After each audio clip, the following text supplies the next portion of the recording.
Hi all.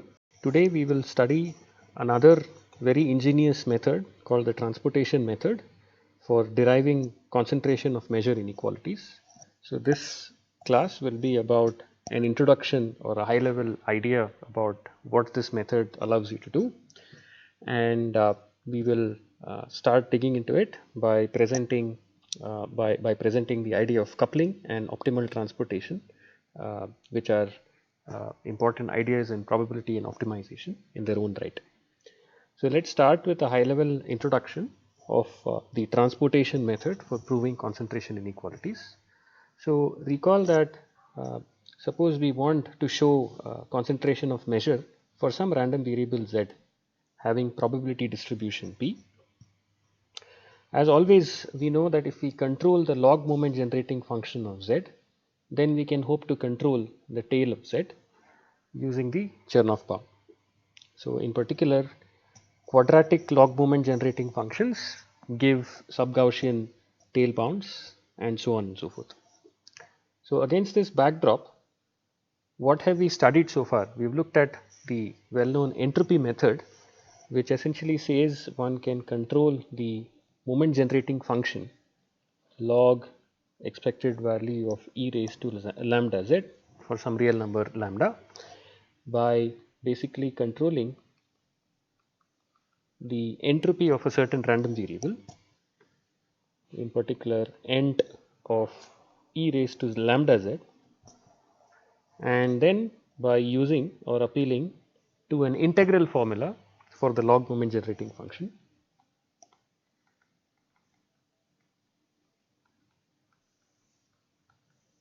which is of the form log expected value of e raised to lambda z expressed as an integral from 0 to lambda of the relative entropy or KL divergence between two measures q subscript t and the original measure p of z divided by t square dt, where if you recall q of t was defined using the transformation or the Radon-Nikodym derivative dqt by dp being defined as e raised to tz divided by the expected value under p of e raised to tz.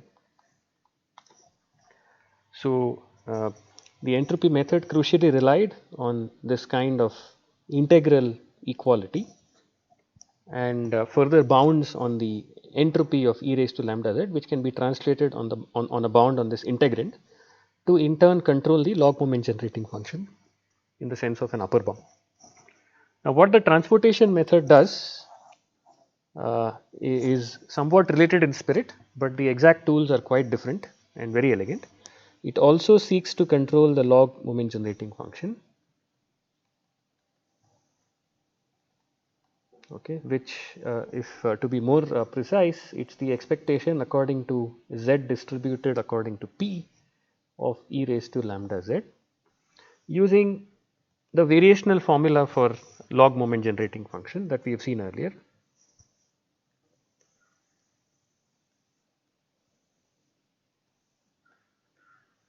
Which is of the following form. So log expected value under p of e raised to, let's say, the centered version of z, z minus its own expectation,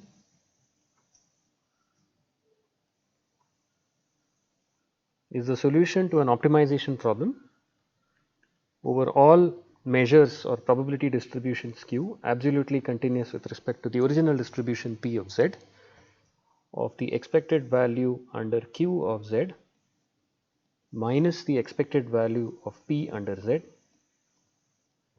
minus the divergence between the measures q and p.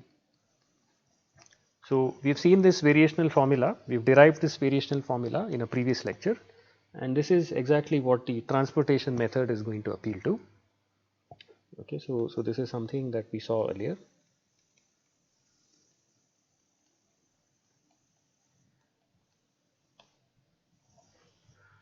Now with this formula in hand, suppose we can somehow show, so if we can show somehow that there is some number v which is positive such that for all absolutely continuous measures q with respect to p, this quantity here, the EQZ minus EPZ, can be bounded in terms of DQP itself as, let's say, EQZ minus EPZ is bounded by square root of 2V DQP. Okay, all that's important here is the square root dependence on DQP. And let's call this inequality, let's label this inequality as star. Then what we will have is an upper bound on this difference of expectations with respect to q and p for z, and we can go ahead with upper bounding the right hand side, the objective function in the variational formula as follows. So log ep e raised to lambda z minus epz, okay, is at most the supremum over all absolutely continuous q of lambda times. So recall that we have a lambda multiplying z, so you can so this EQZ minus EPZ now gets a lambda multiplier, and if star is true, then we can substitute the upper bound for EQZ minus EPZ, and then finally subtract DQP. Okay. Now we can think of DQP as a variable in this optimization problem, as any number, any non-negative number, in fact any real number, and we can find a further upper bound here by just saying supremum over all numbers mu of lambda square root 2v mu minus mu. Okay, because DQP is some number which is non-negative, so we are just allowing DQP, we are replacing DQP by mu and allowing mu to take any real valued number. And if you solve this explicitly, this you can just treat as a quadratic function of square root mu, and the answer to this is in closed form lambda square v by 2. Okay. So what we have shown is that if there are bounds of the form star where a difference of expectations of the same random variable with respect to two different measures is upper bounded by a function of the relative entropy or KL divergence, then you can look forward to actually showing bounds on the log moment generating function, in particular of the sub-Gaussian type. So this means that, so this implies sub-Gaussian concentration as an example.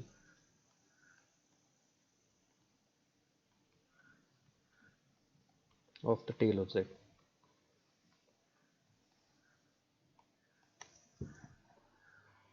So inequalities of the type star are precisely what are called transportation cost inequalities. So inequalities like star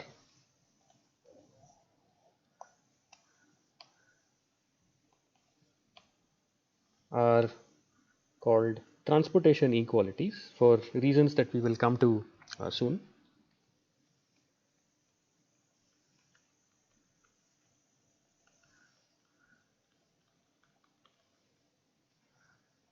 Or transportation cost inequalities, and can often be shown and can often be derived or shown using ideas from what is called coupling of probability distributions.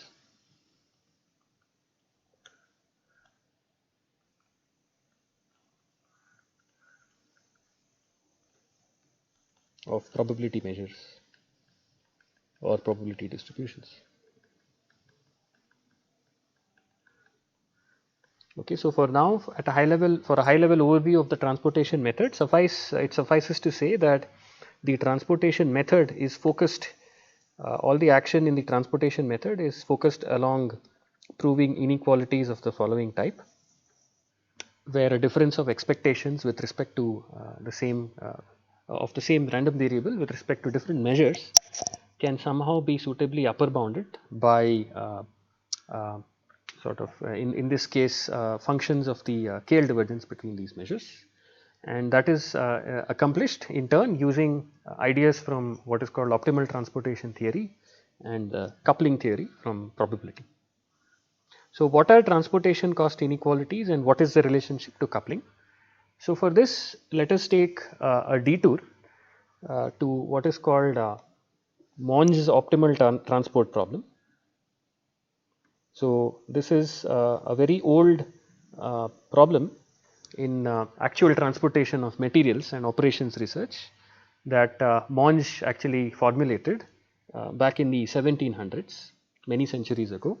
So, to illustrate this optimal transport problem, let us consider the example of the motivating example of transporting let us say iron ore that has been dug up from mines, from various mines or sites, and how to transport it to processing sites or factories. So, imagine that there are m sites 1 through m at which let us say some material is dug up or iron ore has been dug up and heaped up, and essentially the number of units of iron ore available at each site I is Pi. So, P1 through Pm are the amounts of iron ore that are being generated or being dug up. Let us normalize things such that the summation of all these Pi's is equal to 1. Okay, so there is a total of 1 unit of ore that has been mined. On the other hand, you have a bunch of n processing sites or factories, each of which can process or mine or turn the iron ore into finished products at capacity Qj. Okay, so the capacity of the site J is Qj. So, in some sense, the demand from site Qj for iron ore is Qj Qj, and since there is only a total of 1 unit totally being mined, let us also assume that the total amount of processing demand that is required for iron ore is equal to 1. Okay, so there are m numbers that sum to 1, m non-negative numbers summing to 1, one for each site on the top, and there are n numbers, non-negative numbers, that are also summing to 1, representing the demands. Okay, so the problem here is to essentially find a plan or a way to move iron ore from each site 1 through m to each site 1 through n, if required, by splitting the amounts at each site.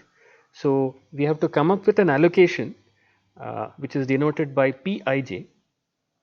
So, Pij is the fraction of traffic or iron ore that travels on the path I to j and reaches let us say from any I to any j, or you can even think of the problem in reverse. There is no directionality here, it can even be going from j to I.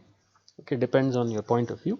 So, Pij is the amount of traffic out of the total Pi that goes along the path I to j, and naturally in order to satisfy the exact demands at the receiving end, which is the green end, as well as the conservation of mass at the sending end, we require the following constraints to hold, equality constraints. So, for every source site I, the total amount of material leaving that site, which is the sum of Pij over all j, must equal Pi, and likewise the total amount of material entering each destination site, which is the summation over all I of Pij, must be equal to the total demand, must satisfy the total demand Qj at that site.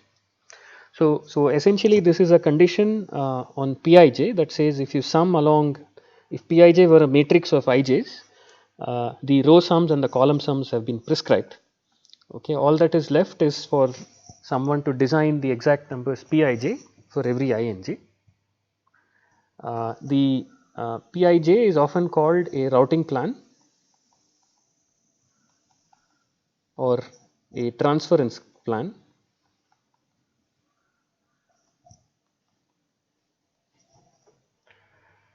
Okay, and how can we design different transference plans? Suppose we assume that there is a cost Cij to transporting material along the path Ij. So, this could basically perhaps be determined by the distances of j and I, if they are all lying together in some space. It could depend on the route length and so on. But imagine that there is some Cij given, that is a non-negative number, uh, which is a cost per unit of using the path I to j, ij. So every piece of material that travels along, if a unit amount of material travels along the path ij, then the cost of making it travel along the path ij is going to be Cij. So this implies that if we have a routing plan Pij, which of course satisfies the marginal constraints at both ends, the sum over all j and the sum over all I, then the total cost that this routing plan gives with respect to the given costs C and the given source and target distributions P and Q is just obtained by summing over all I and all j of Cij Pij. So this is the total cost of the routing plan. Okay. And one is essentially in the optimal transportation cost problem interested in finding the allocation or transference plan Pij to minimize the total cost as best as possible. So the optimal transportation cost problem says that for fixed P and Q, fixed distributions P and Q on the I and j terminals, and a given cost structure Cij for every I and j. So the question is can how do you achieve the minimum possible cost CPQ denoted by CPQ achievable by careful design of the Pij. Okay, so the optimal transportation cost problem is all about how one tries to design the Pijs to actually minimize the total transport cost. So this leads one to formulate the following optimization problem, which is defined by this number CPQ. So CPQ is basically the least possible total transportation cost of moving all the material from the I terminals to the j terminals, while satisfying on one hand two types of constraints, which are essentially kind of constraints about the marginal. So if you can imagine Pij as a distribution on you can imagine Pij as a distribution on edges ij. Okay, so Pij is a probability in some sense for every edge ij, and the row sums and column sums for Pij essentially are marginal conditions. So this condition says you have to match the marginals or marginal distributions P and Q at both ends while designing this joint distribution Pij, and the objective function itself now can looks like essentially a expected cost under Pij. So this is an expected, this has the interpretation of an expected cost under the distribution Pij ranging over all I and all j of using a link or using a link or a route. Okay, so think of capital I comma capital J being drawn from the distribution Pij, and C of capital I comma capital J would be the random cost of using that link. So this essentially lays down an expected cost objective. Okay, so by this, so one can also write this objective as the expected value of I comma j, capital I comma capital J, being drawn from P of C.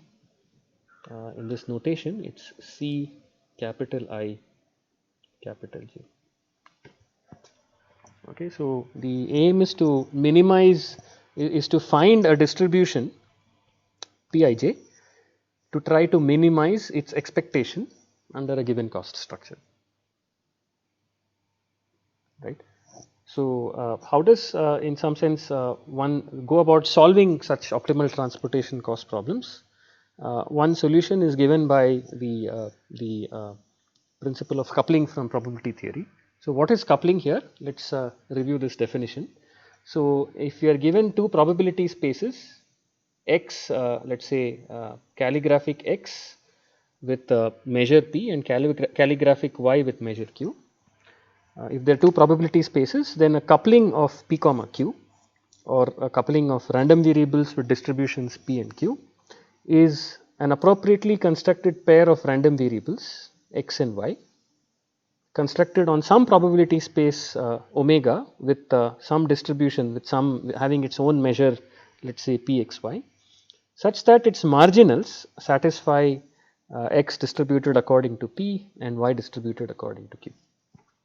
Okay, so in short, if you are given two probability distributions P and Q, any construction of joint random variables X and Y whose marginals are respectively X distributed according to P and the Y marginal is Q is called a coupling of the measures P and Q or the distributions P and Q. So notation for this is that we say X comma Y is a coupling of P comma Q or Pxy is a coupling of these two distributions. The joint distribution Pxy is a coupling of the tuple of marginals P and Q. We will also find it very convenient to denote by calligraphic P. Okay, calligraphic P of P comma Q denotes the set of all possible couplings of P and Q. So this is an abstractly defined set, but anytime that you can define a probability space with a joint distribution for two random variables with the individual marginal distributions being P and Q, any such construction in some sense is assumed to belong to this calligraphic P comma Q.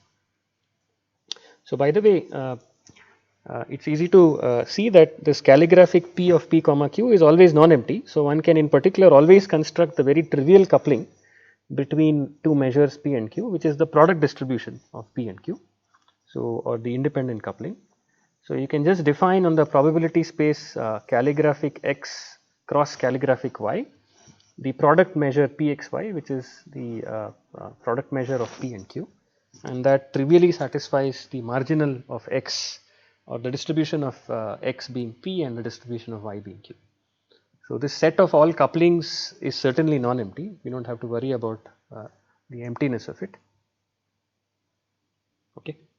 So this is essentially the idea of coupling, and it's often used to great effect in many areas of applied probability and stochastic processes, and we'll actually be using it to understand the connection to transportation cost problems and ultimately to concentration of measure inequalities.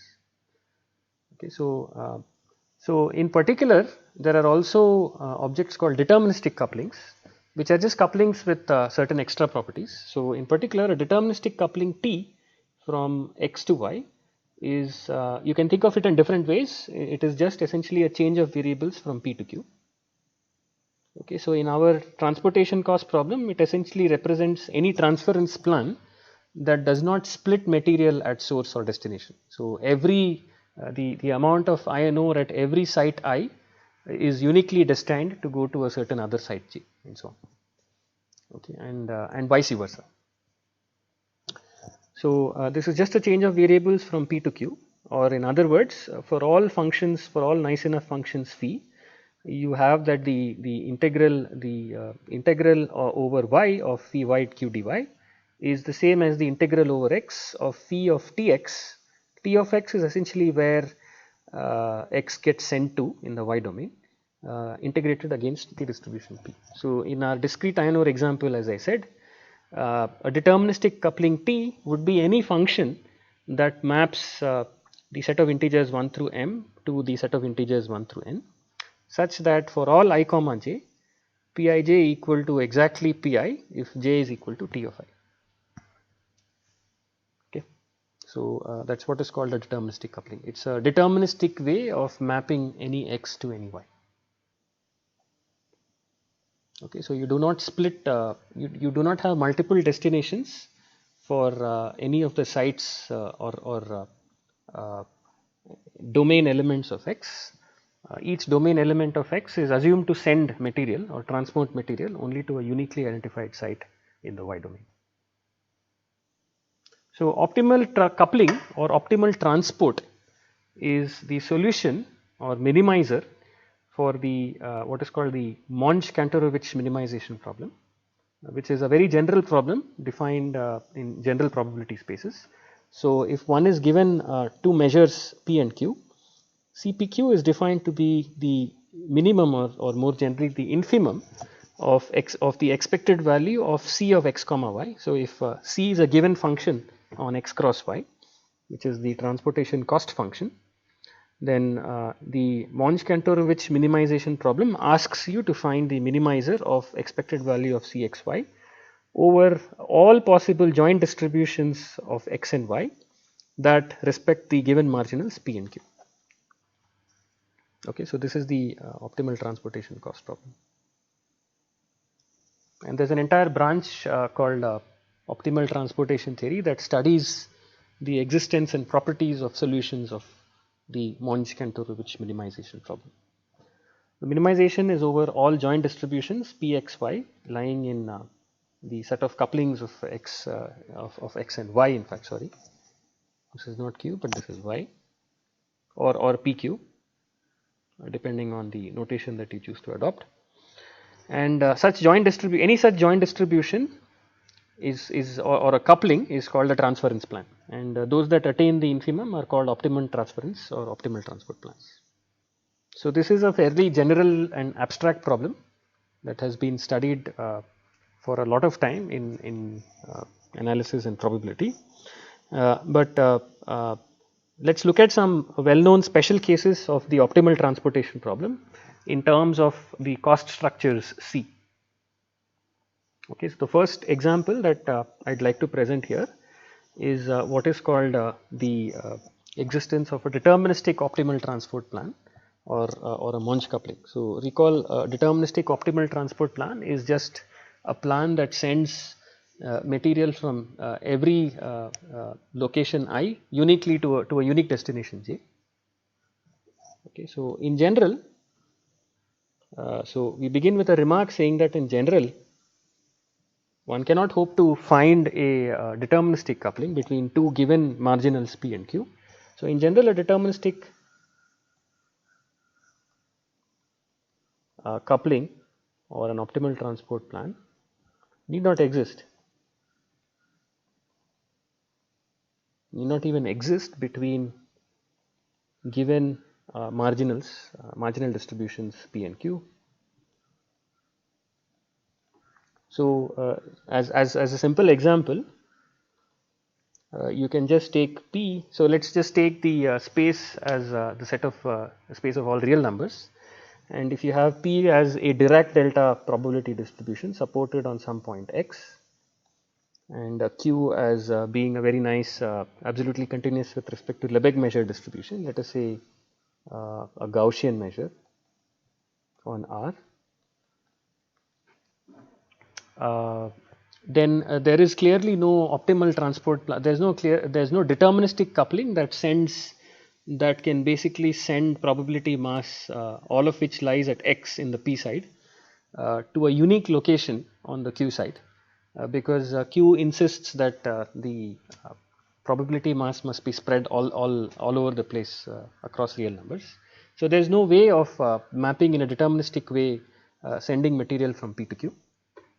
Okay, so that is what this statement says. So, however, with some appropriate regularity conditions, a Monge coupling actually can seem to exist. So, however, with some regularity conditions or smoothness conditions on the probability measures P and Q,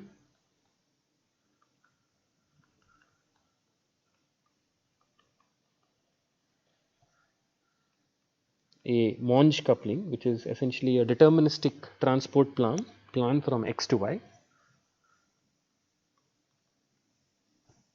exists.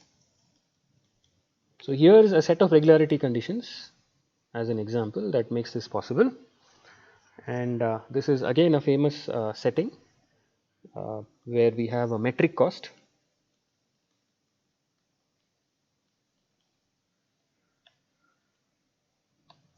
So, what do we mean by this? Let us suppose that the x and y domains are both, let us say, RD.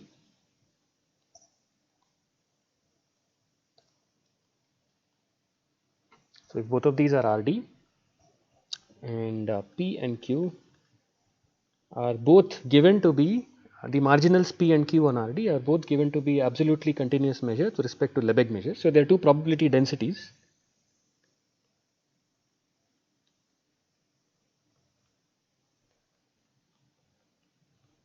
Okay. So, let us say P and Q are two given probability densities with the cost structure C x comma y between 2 points in RD just being the standard norm difference between x and y. This can be any norm, by the way, defined on RD.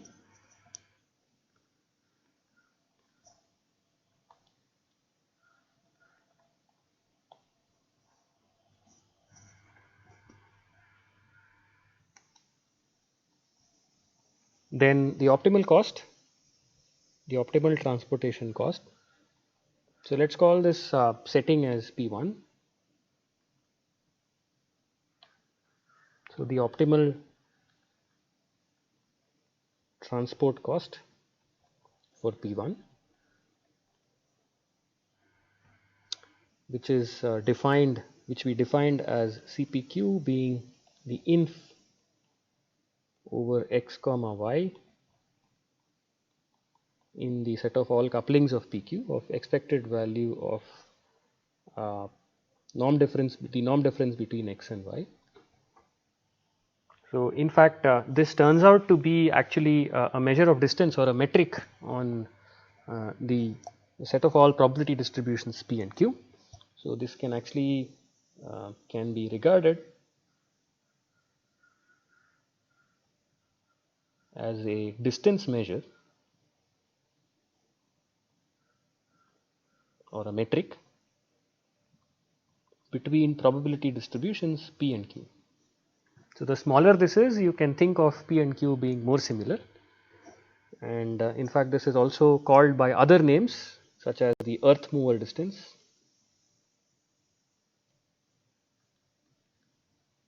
which is commonly used in computer science, or the alternative name is the Wasserstein distance in statistics.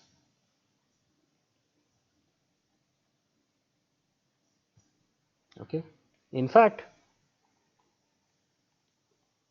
one gets this nice duality principle here where you can express CPQ as both a minimization problem and and a maximization problem. So, recall that we defined CPQ as the inf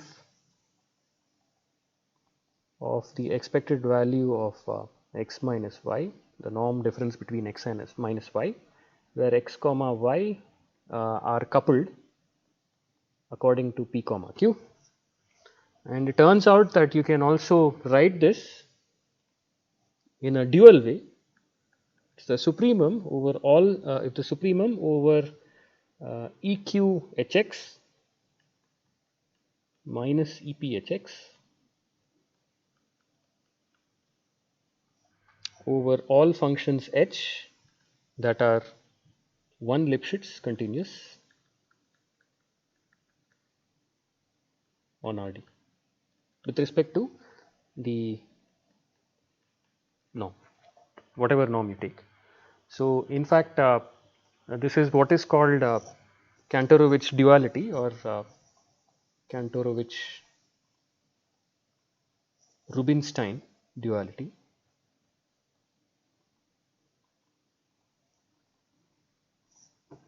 Okay, this has the following really nice form, which in some sense is connected to what we want to do with deriving concentration inequality. So, this is the first time we are seeing the appearance of functions like the expected value of a certain random variable with respect to two different probability measures P and Q.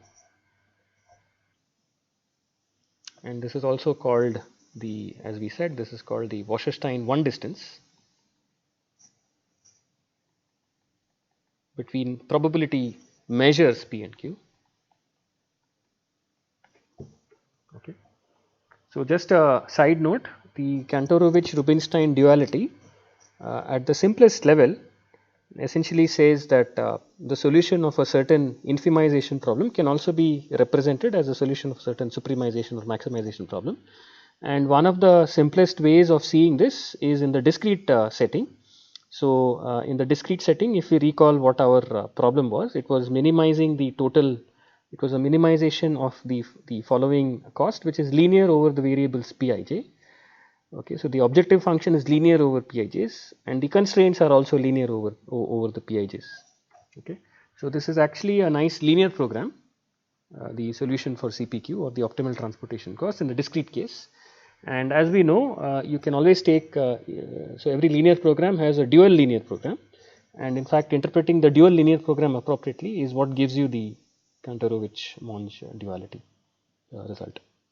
So, it works to much greater generality than just the discrete case, and so we have results of this form. That if you define if you use a standard metric as the cost function in your two spaces, then the optimal transport cost turns out to be related to another dual problem, which essentially for whom the domain is the set of all Lipschitz functions between those two spaces. The second example, which is very well studied of transportation cost problems, is the one of the Hamming cost. So, let us consider the case where you want to transport from two given measures on the same space, that is script x equal to script y, and the cost function between x and y is just 1 if x is not equal to y and 0 otherwise. So, each time that you transport material, any amount of material from a site x to a site y which is not x, you end up paying a unit cost. You end up paying a unit one transportation cost of 1 per unit material. So, this is in fact another metric cost. Indicator x not equal to y is what is called the trivial metric over the space x, or the Hamming metric. Okay, so imagine that you have the spaces being the same, and you have two given distributions p and q on x, and you want to try to find the coupling between x between p and q that minimizes the expected value of the indicator that x is not equal to y. So, the solution to this optimal transportation problem has been well studied and understood, and in fact can be can be seen by the following result that we will prove. This is called by various names, one of them being the maximal coupling lemma, which we will also use in the subsequent lecture. So, for the optimal transportation problem with the cost structure given by the Hamming distance or the Hamming metric over x cross y with y equal to x, we have that the solution, the optimal transportation cost, is nothing but the total variation distance between p and q, okay, which we will call dTV. So, dTV is the classic total variation distance measure,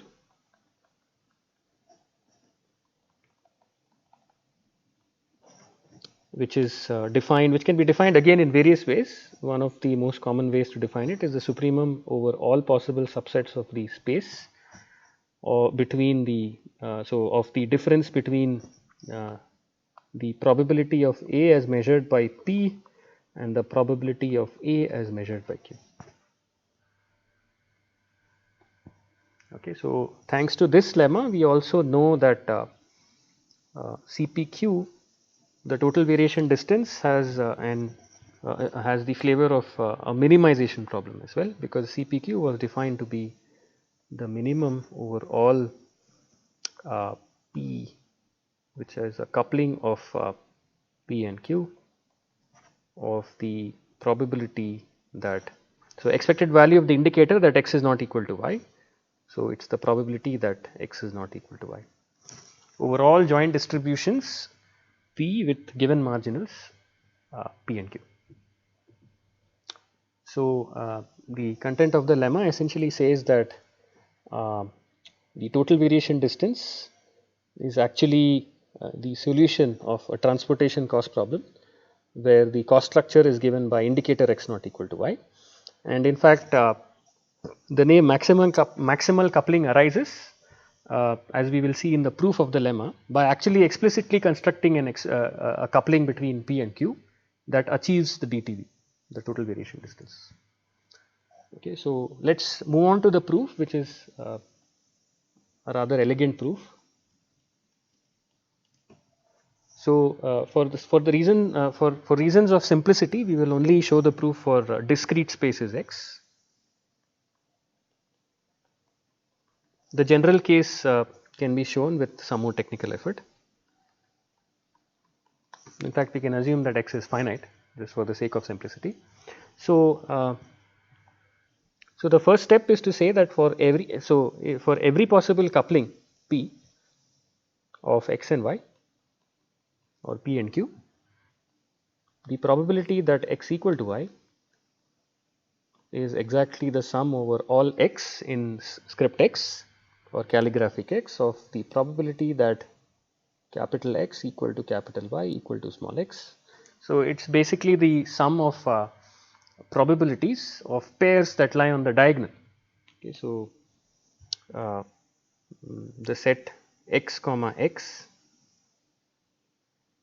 so it's the probability of the set x comma x where x ranges in x, and this is called the diagonal. It's often called the diagonal in the joint for the joint probability distribution. And one can split this sum over x in all script x over x in any set A and the complement. So doing that gives rise to the inequality. So if you just take x running over A complement of this expression and drop the condition that y has to be equal to x, you just get probability that x equal to x, and likewise the remainder of the sum is x lying in A of the probability that you insist that only y be equal to x, and this holds for any subset A of x. Okay, and now by the definition of coupling, the P the bold P of x equal to x is simply the regular P of A complement. P of A complement, the second term is by definition of the coupling, it's Q of A, and this is 1 minus PA minus QA. Okay, so P of x being equal to y is upper bounded by any such expression for all A in x, and in particular one can basically take the the subset A that gives you the tightest upper bound or the smallest upper bound, which is to say take the set A that essentially reaches the supremum in the definition of total variation distance, and so this implies that the probability that x equal to y is at most 1 minus the total variation distance between P and Q. This is just the same as saying that probability that x not equal to y is lower bounded by dTV of PQ. So this gives us one side of the result that we wanted. We essentially want to show that this holds with equality. So we obtained the greater than or equal to part. Okay, so this is just the same as saying CPQ. So for any such coupling, since there is a lower bound of dTVPQ, it means that CPQ is lower bounded by dTVPQ with the Hamming cost. So we want to essentially show the other direction as well, that CPQ is less than equal to dTVPQ. So for that, we will actually construct an explicit coupling. So to show the other direction,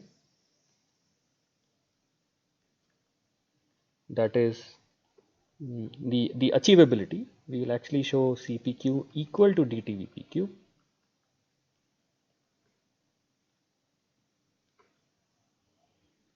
Let's start by taking the subset A as the set of all elements X where P is larger than Q. P is at least Q. Okay, so it's easily seen that in this situation the total variation distance between P and Q is simply the size of A as measured by P minus the size of A as measured by Q. So, this gives us an expression for dTVPQ in terms of this distinguished set A. And now we will set about constructing a coupling that a joint distribution between P and Q or between X and Y, whose X marginal is P and whose Y marginal is Q, and which essentially minimizes the probability that X and Y are different in the joint sense. So, for doing that, the operation is quite naturally is illustrated by drawing a figure. So, let me draw the following figure where I'll draw a two-dimensional figure. So, let this square on the xy plane represent the Cartesian product of this is x. So, the x axis is the space x and the y axis is the space y, which is assumed to be equal to x, but think of it as y. And we can, so let's assume that we have arranged the elements of x and in the same order arranged it along y as well, such that the first block of elements represents the set A. Okay, so the set A where P is always larger than Q, and the remainder is A complement.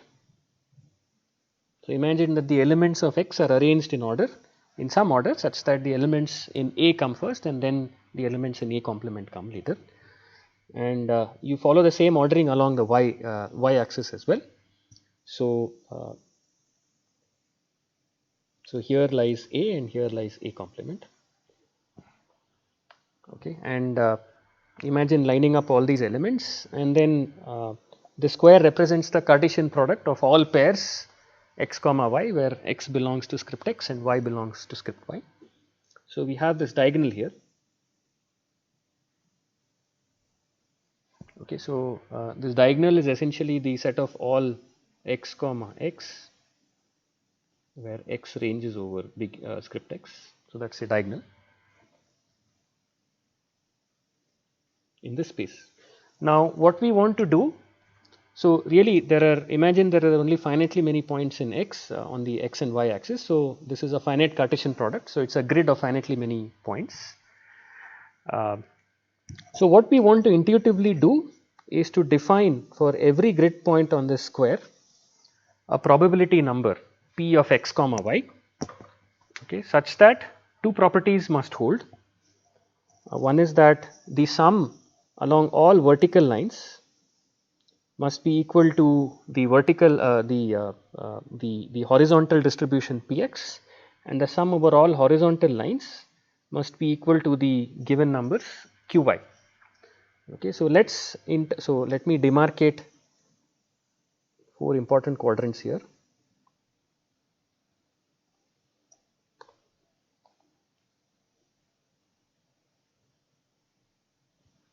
Okay, so these are four corners defined by the Cartesian products of A with A complement, A complement with A, and A complement with A complement. So all we have to do is design a distribution on this entire plane. So distribute probability mass across this entire square such that the projection of that probability mass on the x axis gives you the marginals px, and on the y axis gives you the marginals py. Now what do we have to intuitively do to minimize the transportation cost? We have to try to keep x and y as equal as possible. Okay, so that intuitively translates to trying to put as much probability on the diagonals as we can.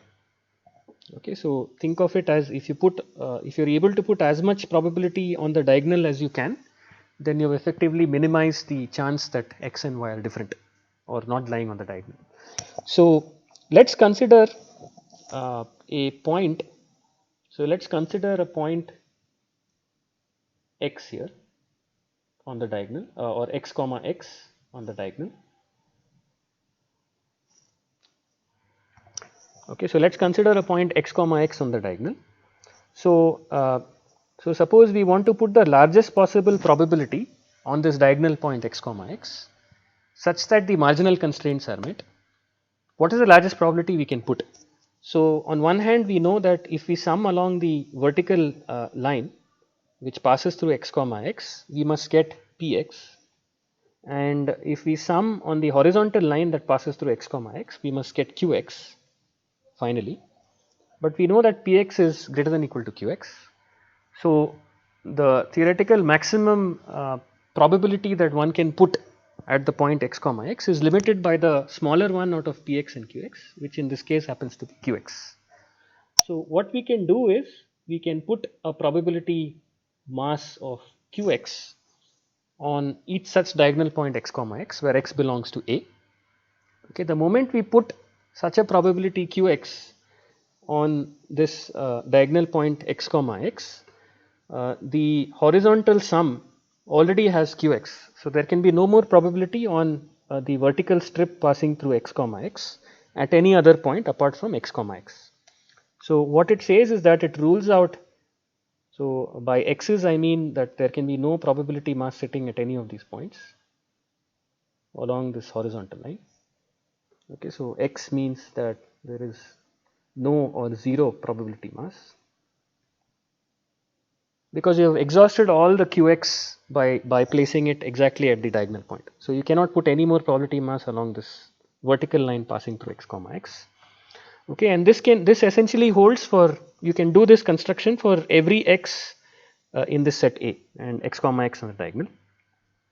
So that effectively says that apart from this diagonal, there can be essentially no probability in this entire part. You cannot put probability mass anywhere here.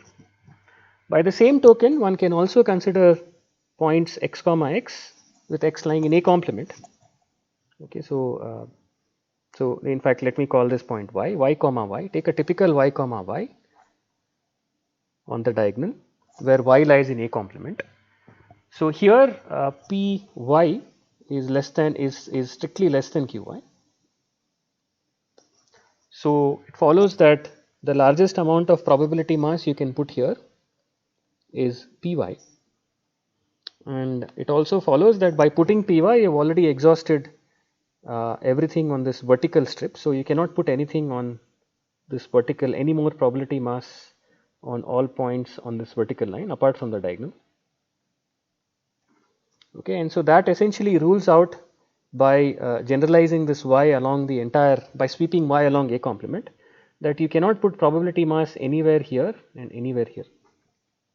Okay, so we managed to place probability mass on the diagonals by using the principle of largest possible probability on the diagonal. Okay, so okay, and so the only remaining mass, so there is of course remaining probability mass that we have to place on this figure, and it follows that we can only place it, the only space to place it is in this northwest quadrant of this figure, which is essentially over x comma y, such that x lies in A and y lies in A complement. Okay, so what do you have to satisfy here? Let's look at what are the operational constraints here. So the operational constraints here say that, take a typical point here which we will call x comma y. So the x coordinate is small x and the y coordinate is small y.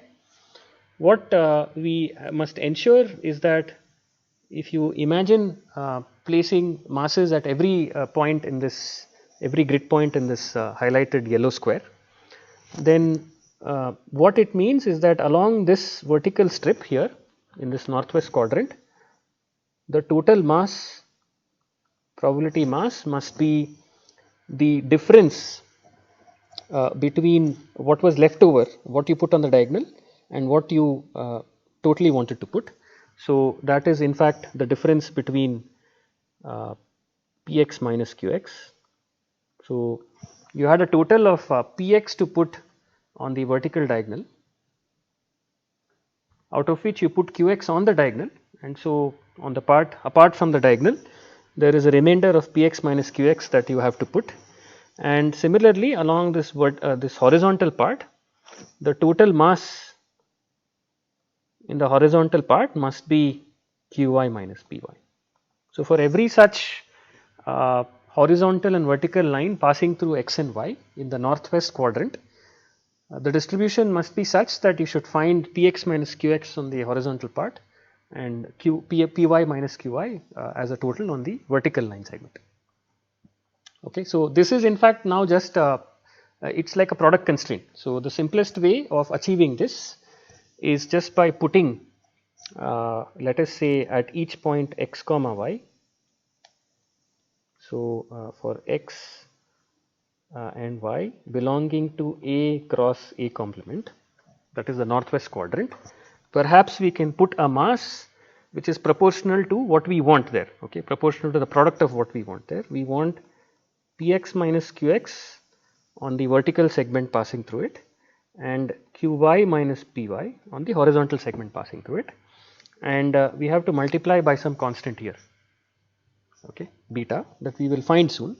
So if you put this kind of probability distribution, so take the total mass that you have remaining for the northwest quadrant and put masses at each xy following this product rule with an appropriate constant beta such that the total mass is exactly takes care of the remaining mass from earlier from after putting on the diagonal points.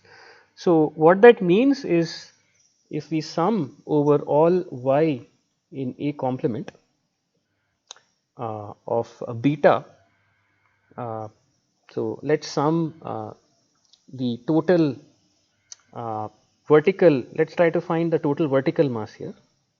So that's just summing over y in A complement, beta into px minus qx and qy minus py. What this gives you is beta into px minus qx comes out and you have y in A complement qy minus py, and by definition this is exactly beta into px minus qx into the total variation distance between p and q. Okay, so in order that this should equal px minus qx, so you can just take beta as 1 over the total variation distance between p and q, and that essentially fixes everything beautifully. So this was just motivation, this was sort of the natural way of trying to distribute mass to intuitively minimize the amount of probability mass, joint probability mass away off the diagonal. And in fact we can make this formal by saying that we can construct, what all of this has resulted in is the statement that we can construct an optimal coupling or a maximal coupling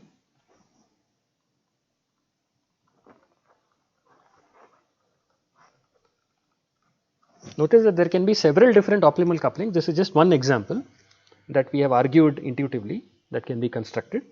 So let's call this P star, which we will show is a coupling of P comma Q as follows. So we are now just going to mathematically and precisely define what we just, the procedure that we outlined for putting mass in this 2D plane on this 2D square. So for all x comma y, which are pairs in this square, Cartesian product of x with x, define P star, the mass sitting at x comma y as follows. So if x is equal to y, if it's a diagonal point, then you just put probability, the largest possible probability mass there, which is min of px comma qy if x equal to y by our intuition. If you're not on the diagonal but you're in the northwest quadrant, then you put a probability mass of px minus qx into qy minus py divided by, so into beta, which is 1 over the total variation distance between p and q, if x is in A and y is in A complement, and everywhere else you don't put any probability, 0 otherwise.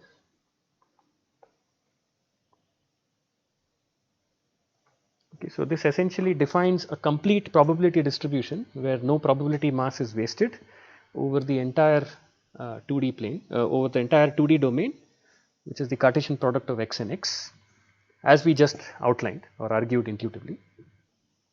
And with this formal definition, I mean, this is almost true by how we constructed it, but you can mathematically verify the following claims that the right marginal properties are met. So P star of the set A, the entire of any subset A with the entire X just gives you the marginal over A, and P star measured over the rectangle given by the entire space X in the first coordinate and any subset A in the second coordinate gives you Q of A. This is following our construction.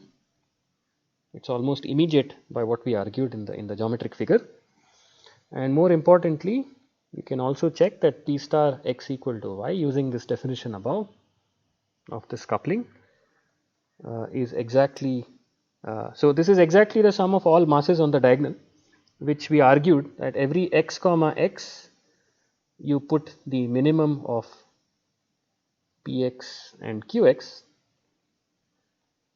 and this is easily seen to be 1 minus dTv of Pq. So equality holds here with the total variation distance, and so this is exactly one such coupling that achieves equality and proves this lemma.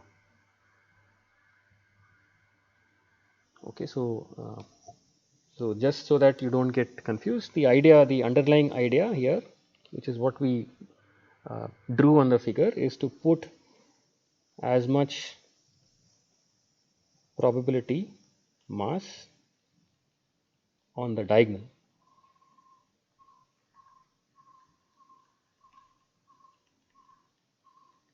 as possible, and this naturally forces you to redistribute the remaining probability mass in the northwest corner, redistribute or distribute or put the remaining mass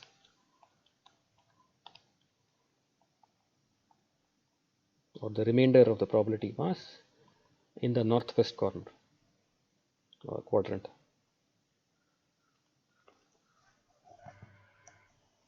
Okay, so that's the construction of a maximal coupling, and you can also see that in general this maximal coupling that we constructed is not a deterministic coupling.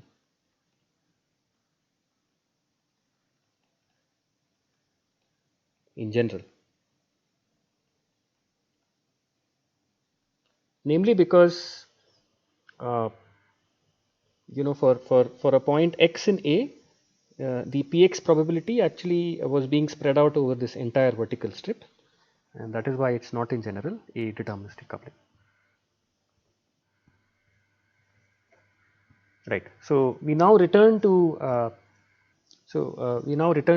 the relationship between transportation cost inequalities, uh, and we'll move towards the relationship with the concentration of measure bounds. So we'll just conclude this lecture right now by saying that a transportation cost inequality. So in general, what is called a transportation cost inequality is simply an upper bound for the optimal transportation cost CPQ. It's just an upper bound for CPQ. Okay, so a famous example of such an upper bound for CPQ is again for this Hamming distance.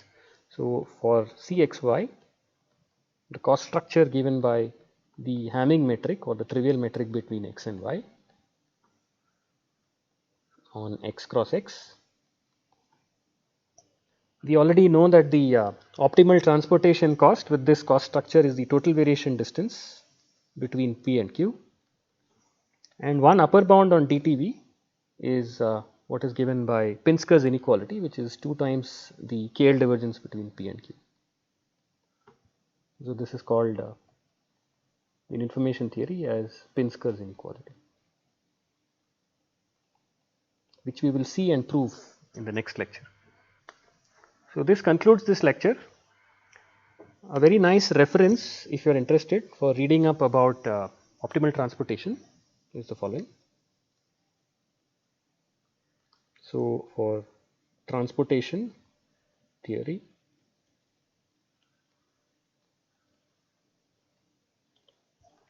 so you can read the lecture notes by Cedric Villani on optimal transport,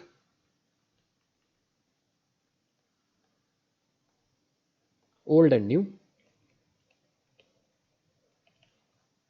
These are lecture notes. These are a series of lecture notes from 2006. And of course, you can always refer to the chapter on transportation,